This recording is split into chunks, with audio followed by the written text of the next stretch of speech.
What's up, YouTube? Today we're looking at the Slungshots as a collection as they now stand. So, there are many things that are like Slungshots, but are not. Maybe not many things, but some saps, basically.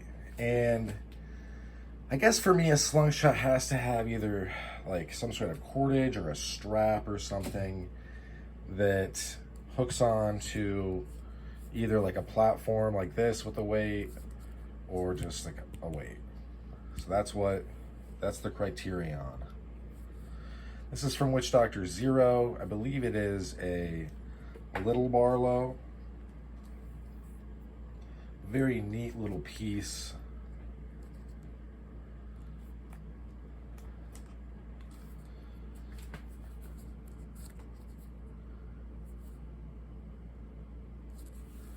Number one. This was just on the channel, so I feel like I don't have much to say, but very neat. I've broken it in. It's all bendy now.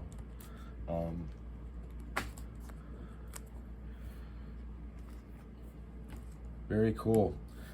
Another Witchdoctor Zero piece. I think this is the Bleak Arrow. Much smaller, by far smaller thing. Yeah, that would not be fun to get hit with. This is from Coal Country Customs. I forget which one it is. It's the only piece from him that I have up to now. I'm sure that'll change because I really like, sorry, I took this off camera to look at it. I really like some of the stuff.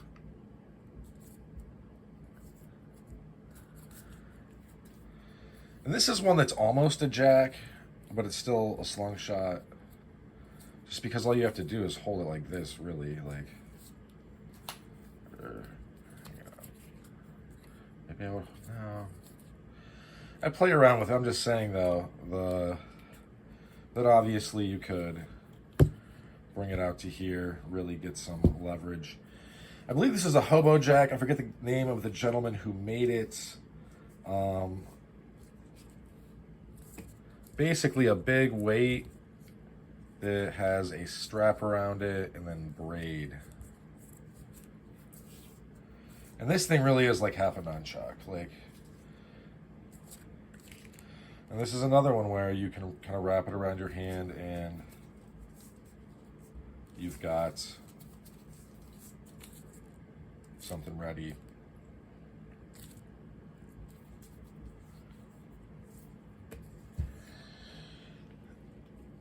These are from Witchdoctor Zero. They are kind of like a strap, forelocks, or weights that you can take through onto a plane. Simply because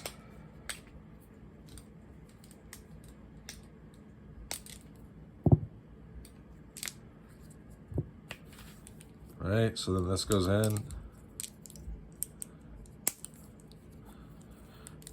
And honestly, this lock is, I would say, on the large size. I went down from this one, and this one is big. I got two because I think this strap idea is awesome. And they're 20 bucks.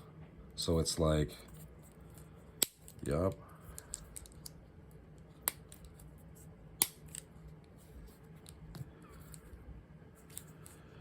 Got a nice handle for it. You can come back here. Got a bigger one I haven't broken in. And then I made this one for in case I'm ever on a horse and I need to have one that can really get down there. But yeah, Slungshots, kind of a forgotten thing, but something so natural that, I mean, you take a lock, you put a handkerchief through it, you have yourself a Slungshot. Very effective. That's why the bikers have done it forever. I mean, I don't really know what else to say. It is what it is. Like this is why a nunchuck works. And honestly, the hardest thing, the reason that a nunchuck is hard to use is that you have two rigid bars, whatever they're made of wood or of whatever. Then you have a chain or a rope. If it's a chain, hopefully it's on ball bearings, or else it's not going to really work that well, because there's going to be points that stick while you're swinging it around. Anyway, but I feel like they're sticking because of the chain.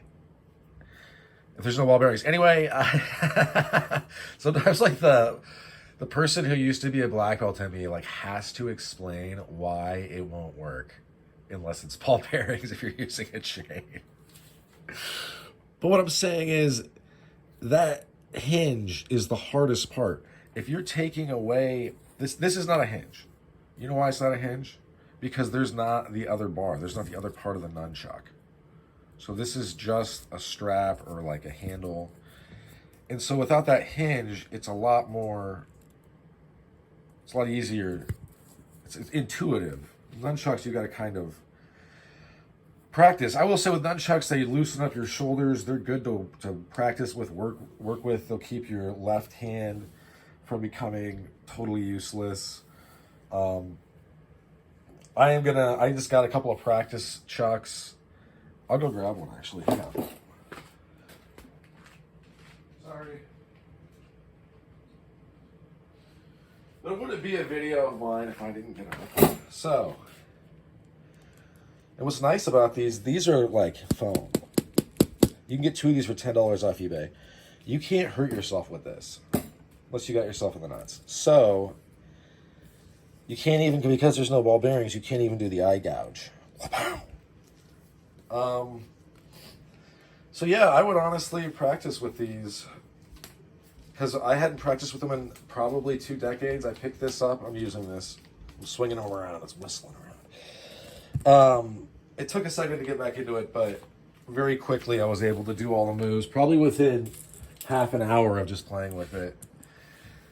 My left hand's not as good though, but what I'm saying is that these are skills that a skill that you don't, it's not that hard to attain. It's not that hard to revive or to keep current.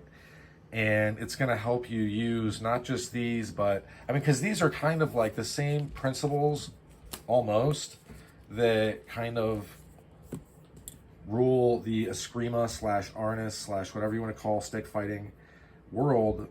It's kind of just a fractal or a step or maybe an exponent removed when it comes to these, because you're using the same striking patterns, because all the weapons use the same striking patterns. Like you're, 1, 2, 3, 4, like it is what it is. Very few things, are not swinging. Like think about something that's punching forward straight.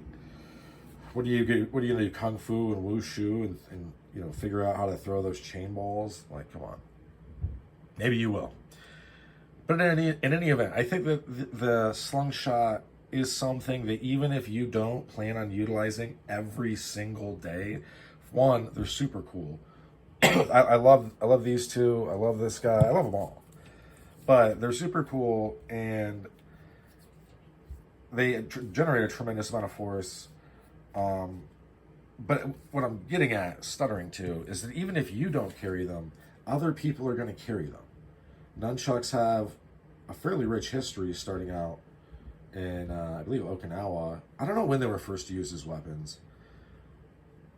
It doesn't really matter. But people are going to be using this stuff. So you understand, having a rudimentary knowledge of, oh, this is how a slungshot works. Oh, this is how nunchucks work. Oh, I can pick up a stick and use it as a weapon and defend myself fairly well. That's going to allow you to defend yourself against people that can use them much more effectively because you understand what's going on. So it's worth examining these things, and that's why I do not understand people's obsessions with these 2-day classes, 3-day classes. I'm going to go take a seminar. Buddy, you don't need a seminar. You need to practice an hour a day. You know what I mean? Really, seminars are for people that are in ruts and they want to like add splashes, injections of totally new knowledge and the effort of creating change and mutation in their own stuff and enriching it, giving it more texture in their own practice. They are not there to totally and completely, expunge your need to practice. That's not what they do.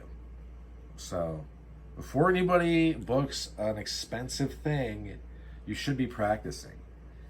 Before you get a fancy optic on your firearm, you should be able to impress people that shoot. You should be able to shoot very, very well with iron sights before you ever put anything on them, the weapon.